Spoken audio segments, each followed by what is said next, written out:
ಅಜ್ಜಿ ಏನಿದೆ ಅಜ್ಜಿ ನೀರಿದ್ಯಾ?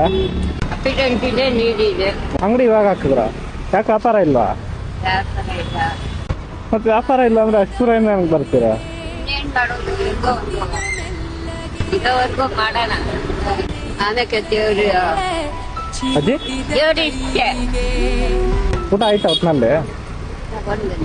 ಹೌದಾ ಜ್ಯೂಸ್ ಏನಾದ್ರು ಕುಡಿತೀರಾ? ಹೌದಾ ಅದೇ ಹೇಳಿದ್ರಲ್ಲ ಅದೇ ಸಂತೋಷ. ನಿಮ್ಮ ಹೆಸರು ಅಜ್ಜಿ? ಕಲಾವತಿ.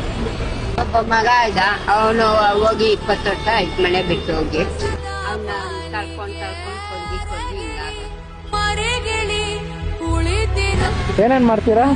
ಏನಿಲ್ಲ ವ್ಯಾಪಾರ ಇಲ್ಲ, ಇಷ್ಟೇ ಐಟಮು. ವಾಟರ್ ಬಾಟಲ್ ಸೇಲ್ ಆಗಲ್ವಾ ನಮ್ಗೆ? ಆಗತ್ತಾ ಅಜ್ಜಿ? ಇಲ್ಲಿ ಅಜ್ಜಿ ಇಲ್ಲಿ ಮರ ಇದೆ. ನಿಮ್ಗೆ ಯಾಕೆ ಇದು ಪಾಪ? ಇನ್ನೇನಾದ್ರೂ ಬೇಕಾ? ಜ್ಯೂಸ್ ತಂದ್ಕೊಡ್ಲಾ? ತಗೊಳ್ಳಿ, ಖರ್ಚಿಗೆ ಇಟ್ಕೊಳ್ಳಿ. ಅಯ್ಯೋ ಬೇಡ, ಇಲ್ಲಿ ಇಟ್ಕೊಳ್ಳಿ. ಇಲ್ಲಿ ಪರವಾಗಿಲ್ಲ ಇಟ್ಕೊಳ್ಳಿ ಆಯ್ತಾ? ಪರವಾಗಿಲ್ಲ ಇಟ್ಕೊಳ್ಳಿ ಆಯ್ತು. ಸರಿ ಬರ್ಲಾ ಅಜ್ಜಿ? ಹಾ